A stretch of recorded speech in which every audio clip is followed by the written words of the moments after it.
하나님의 크신 은혜와 축복이 넘쳐나길 간절히 축원합니다. 우리가 예배를 드릴 때 경험해야 될 게 하나 있는데, 그게 뭐냐면 하나님이 나에게 임재하시는 것을 경험해야 됩니다. 하나님이 나에게 이렇게 말씀하시고 내 마음을 움직여 주시고 감동시켜 주시는 것을 우리가 경험해야 됩니다. 하나님께서 나와 함께 하신 것을 깨닫고 느끼는 것이 이 예배에 있어서는 너무너무 중요한 겁니다. 만약에 예배를 통해서 하나님을 깨닫고 느끼지 못하면 그 예배만큼 참 안타까운 예배가 없을 겁니다. 그러니까 예배를 드리는 우리의 태도도 매우 중요하겠죠. 하나님이 나에게 이렇게 임하시기를 바라는 마음으로 우리가 하나님께 집중하는 거예요. 예배는 하나님께서 우리에게 이제 친히 임하시는 아주 귀한 시간인 겁니다. 예배는 하나님이 우리에게 임하는 귀한 시간. 우리 옆에 있는 분한테 한번 서로 얘기해 주세요. 이 시간 하나님이 당신에게 임하십니다. 시작. 이 시간 하나님의 임하심을 임하십니다. 할렐루야. 네, 이 시간 여러분들에게 하나님이 임하시는 거예요. 하나님께서는 여러 가지 모습으로 우리에게 임하세요. 구약에는 우레의 소리, 큰 어떤 번개 같은 천둥 소리, 연기로 임하시기도 하고, 불로 임하고, 구름으로 임하시기도 하고, 때로는 향기로 이렇게 우리에게 임하시기도 하고 그런 겁니다. 18절의 모습을 보면 하나님의 임재를 나타냅니다. 문 백성이 하나님의 임재를 봤어요. 이 모든 백성이 하나님이 이렇게 임재 오시는 걸 봤어요. 이곳에 오시는 것.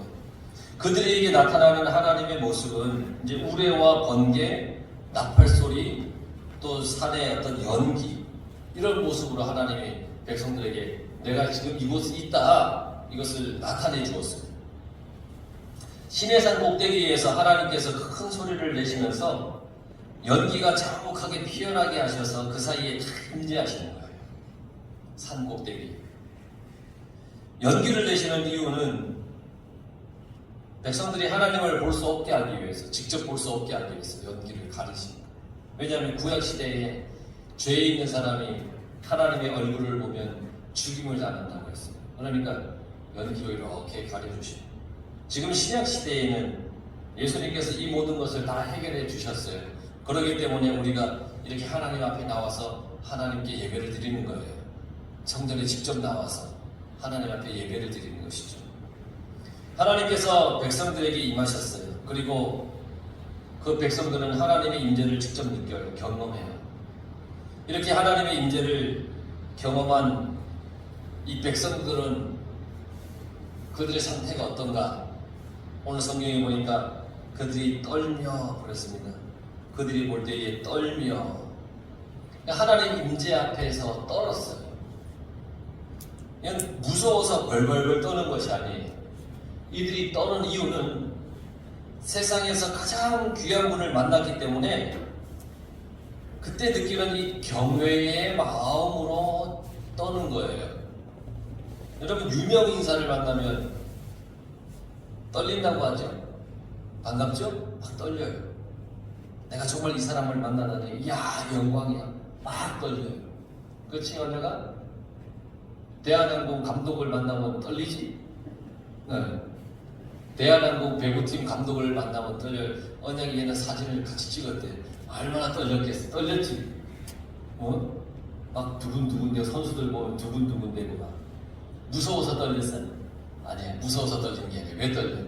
너무 좋아서, 너무 기뻐서 떨리는 거예요. 지금 백성들이 떨었어요. 그래서 그런 마음으로 떠는 거예요. 까닭이도 하나님을 생각하면서 그러한 떨림이 있길 간절히 바랍니다. 크게 하는 거예요. 하나님의 임재를 경험한 이들은 정말 내가 하나님을 느꼈다니 정말 엄청나, 너무 영광스러워. 그래서 떤 거예요. 그리고 아까도 말씀드렸지만 하나님을 직접 보는 것은 곧 죽음이라고 하는 두려움도 있었어요. 그러니까 떨리는 이유는 영광스러움과 동시에 무서움도 있었어요. 우리가 예배를 드릴 때 이러한 떨림이 있어야 됩니다. 하나님을 만난다고 하는, 하나님을 뵈러 왔다고 하는 이 떨림, 또 내 죄가 너무 커서 하나님 앞에 내가 너무 두렵고 무서운 떨림, 이런 것들이 다 우리 가운데 있어야 됩니다. 하나님께 예배 드리기 위해서 그래야 됩니다. 그러니까 이 예배의 주인공은 내가 아니에요. 하나님이 중심이어야 합니다. 예배의 중심은 하나님이에요.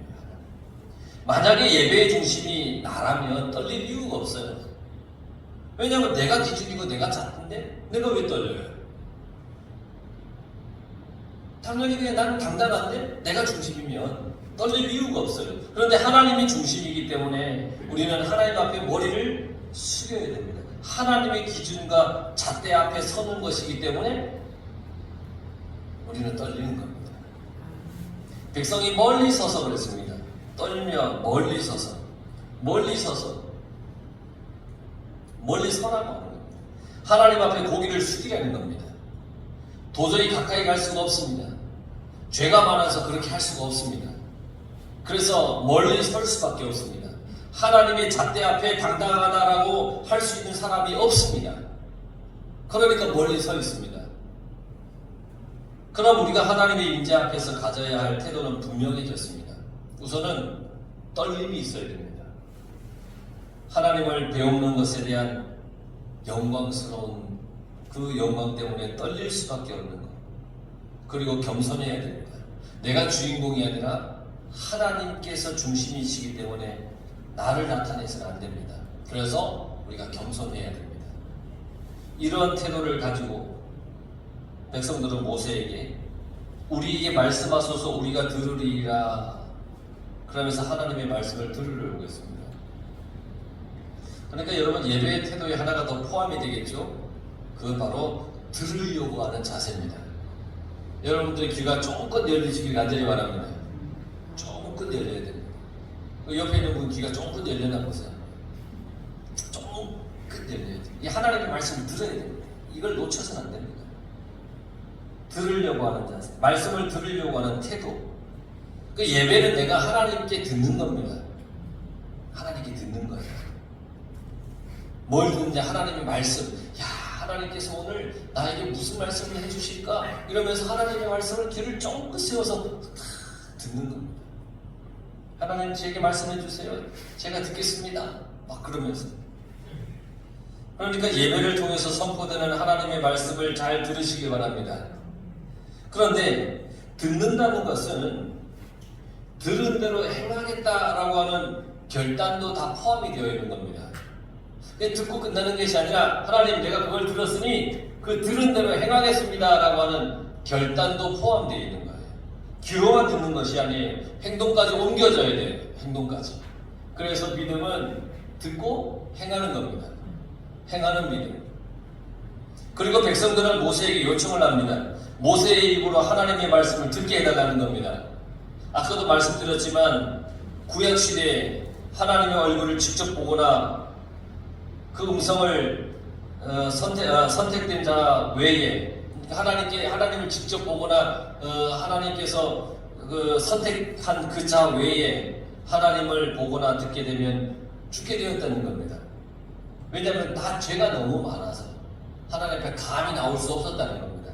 그래서 하나님께서 직접 말씀하게 하지 말고 모세여 당신이 대언해 주십시오 라고 얘기를 했습니다. 그러나 백성들의 우려와는 달리 모세는 이렇게 얘기를 합니다. 두려워하지 말라. 하나님이 임하심이라. 하나님이 임하심은 백성들은 하나님의 음성을 직접 듣는 것에 대해서 두려움을 가지고 있었지만 이 모세는 하나님께서 이렇게 임하시는 것은 당신들을 백성들을 죽이려고 하는 것이 아니라 하나님의 깊은 뜻을 전하기 위한 것이다 라고 하는 것을 분명히 얘기를 해줬습니다. 그러니까 두려워하지 말라는 겁니다. 하나님께서 직접 임하시는 것은 뭔가 특별한 것을 강력하게 전하기 위해서 임하셨다는 겁니다. 그러니까 백성들이여 두려워하지 마십시오. 모세가 안심을 시킵니다. 이스라엘 백성들이 광야의 길을 걷고 가나안 땅에서 살아가려면 그들이 가져야 할 기준이 있어야 됩니다. 광야의 길을 걸어가야 되는데 40년을 그리고 가나안 땅에 들어 살아야 되는데 그때 기준이 다 있어야 돼요. 그걸 가르쳐 주기 위해서 하나님이 백성들에게 임하신 거예요. 기준을 정해주시기 위해서.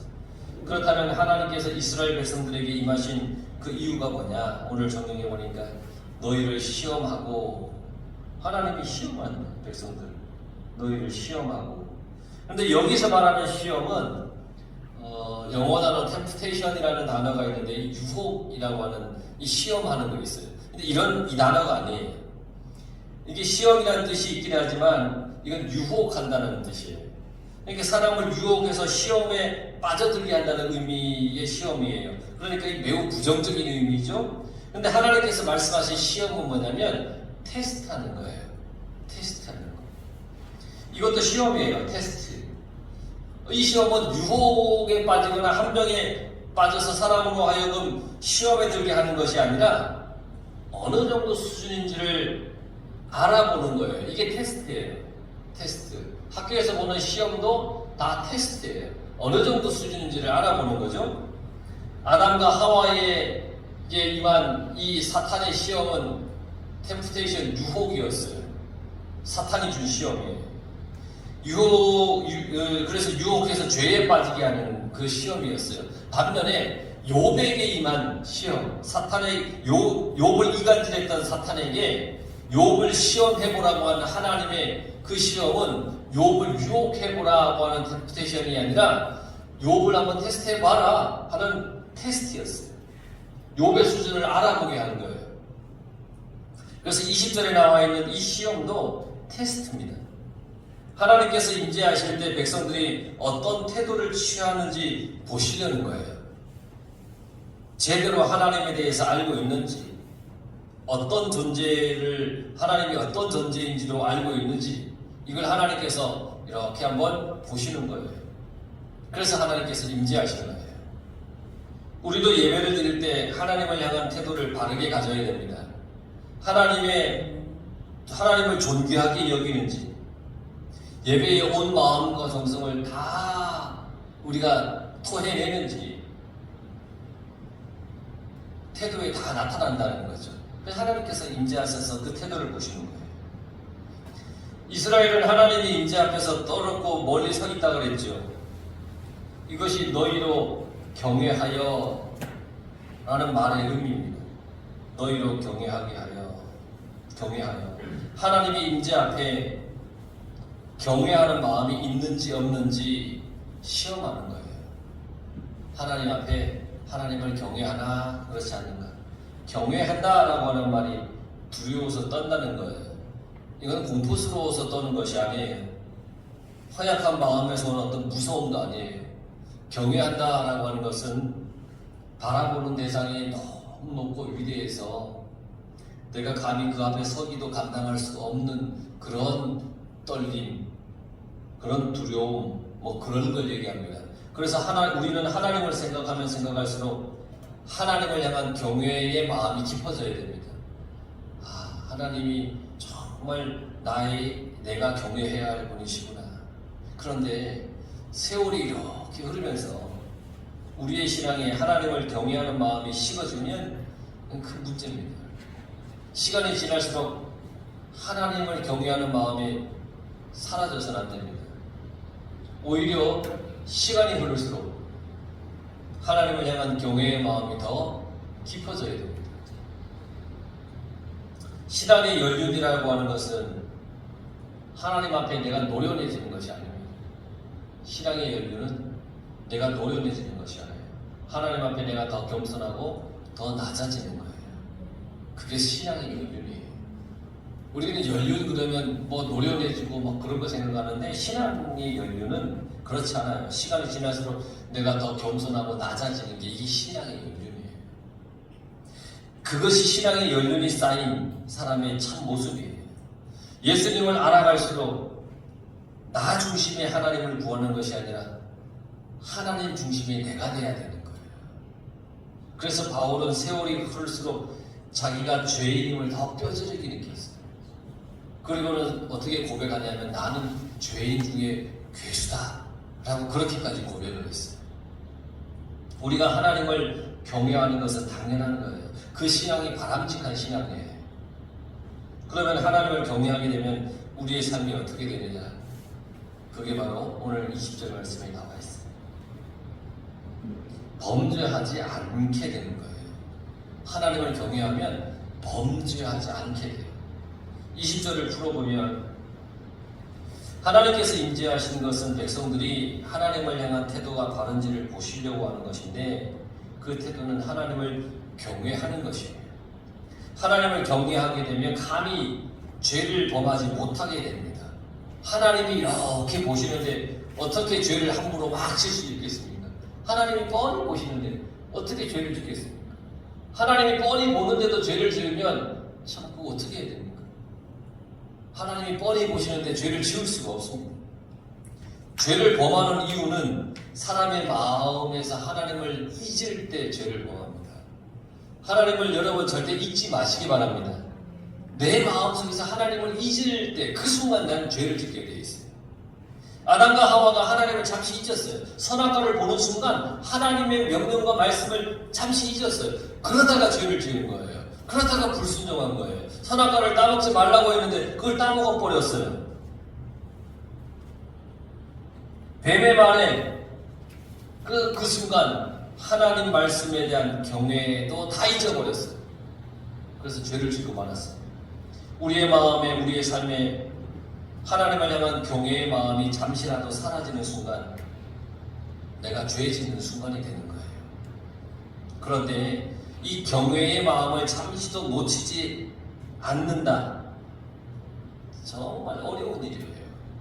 한순간은 하나님을 향한 이 경외의 마음을 놓치지 않기가 얼마나 어려운지 저도 잘 알아요.